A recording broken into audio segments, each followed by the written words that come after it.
بسم اللہ الرحمن الرحیم۔ ناظرین و سامعین، السلام علیکم ورحمۃ اللہ وبرکاتہ۔ ناظرین و سامعین، آج کی اس ویڈیو میں حضرت محمد صلی اللہ علیہ وآلہ وسلم کا تبلیغ کے لیے طائف کا سفر اور واپسی کے بارے میں بتائیں گے، اور اس ویڈیو میں ماتم بن عدی کی زیر حمایت فریضہ تبلیغ میں وسعت، انصار کی بیعت اور مدینہ میں اسلام کی اشاعت کے بارے میں بتایا جائے گا۔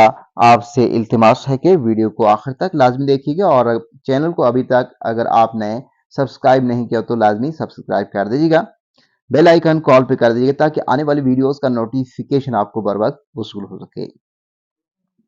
اگرچہ یہ ستم کشی کوئی نئی شے نہ تھی، حضرت صلی اللہ علیہ وآلہ وسلم عرصہ سے اسے برداشت کرتے چلے آ رہے تھے اور اس راہ کے ہر کانٹے کو پھول سمجھتے تھے، لیکن اہل مکہ کی مت مردانہ روش سے آپ صلی اللہ علیہ وآلہ وسلم کو ان کے قبول حق کی امید باقی نہ تھی، اس لیے دوسرے بندگان اللہ کے کانوں میں توحید کی آواز پہنچانے کے لیے طائف تشریف لے گئے اور یہاں کے روسا کے سامنے اسلام پیش کیا، لیکن یہاں بھی وہی جواب ملا اور وہی تمرد و سرکشی نظر آئی جس کا مشاہدہ مکہ میں ہو چکا تھا، بلکہ مکہ والے پھر بھی اپنے تھے، سب کو نہ صحیح بعضوں کو آپ صلی اللہ علیہ وآلہ وسلم کا پاس و لحاظ تھا۔ طائف والے بالکل بیگانہ تھے، اس لیے انہوں نے اہل مکہ سے بھی زیادہ گستاخانہ سلوک کیا، اوباشوں کو آپ صلی اللہ علیہ وآلہ وسلم کے پیچھے لگا دیا، جو تالیاں بجا کر آپ صلی اللہ علیہ وآلہ وسلم کا تمسخر اڑاتے تھے اور آپ صلی اللہ علیہ وآلہ وسلم پر پتھر برسا کر لہو لہان کر دیا۔ اس لیے آپ صلی اللہ علیہ وآلہ وسلم یہاں سے بھی مایوس ہو کر پھر مکہ لوٹے۔ مطعم بن عدی کی زیر حمایت فریضہ تبلیغ میں وسعت۔ اس مرتبہ مطعم بن عدی نے آپ صلی اللہ علیہ وآلہ وسلم کو اپنی حمایت میں لے لیا اور حرم میں جا کر اعلان کر دیا کہ میں نے محمد صلی اللہ علیہ وآلہ وسلم کو اپنی امان میں لے لیا ہے، اب کوئی انہیں ستانے کا ارادہ نہ کرے۔ مطعم بن عدی کی امان میں آنے کے بعد آپ صلی اللہ علیہ وآلہ وسلم نے اور زیادہ وسعت کے ساتھ اپنا فرض ادا کرنا شروع کر دیا۔ عام مجمع میں عکاظ اور ذی المجاز کے بازاروں میں حج کے موقع پر بنی عامر، بنی فزارہ، غاسان، مرہ عنیف، سلیم، حبس، بنو نذر، کندہ، کلب، عذرا، ہزار، معاب وغیرہ قبائل کا دورہ کر کے لوگوں کو پیغام حق سنایا۔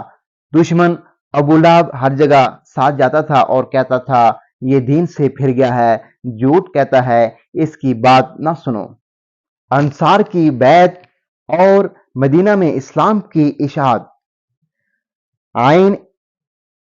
ان حالات میں اللہ نے قبیلہ اوس و خزرج کے بعض اشخاص کو اسلام کی توفیق عطا فرمائی، اس سے اسلام کی تاریخ کا ایک نیا دور شروع ہوا۔ اوس و خزرج کیتانی نسل کے دو مشہور مدنی قبیلے تھے، اگرچہ یہ بھی مشرکین مکہ کی طرح بت پرست تھے، لیکن یہودیوں کی ہمسائیگی کی وجہ سے مذہبی کتابوں سے بھی واقفیت رکھتے تھے۔ ان پر یہودیوں کا بڑا اثر و اقتدار تھا، لیکن ظہور اسلام سے کچھ پہلے ان کو بڑی حد تک اس سے آزادی حاصل ہو گئی تھی۔ مدینہ اور اس کے جوار میں ان کے بہت سے قلعے تھے، یہ بھی حج کے لیے مکہ آیا کرتے تھے۔ موسم حج میں تبلیغ کے سلسلہ میں حضرت صلی اللہ علیہ وآلہ وسلم اور قبائل عرب کے ساتھ قبیلہ خزرج کے چند آدمیوں کے سامنے بھی جو مکہ آئے ہوئے تھے اسلام پیش کیا۔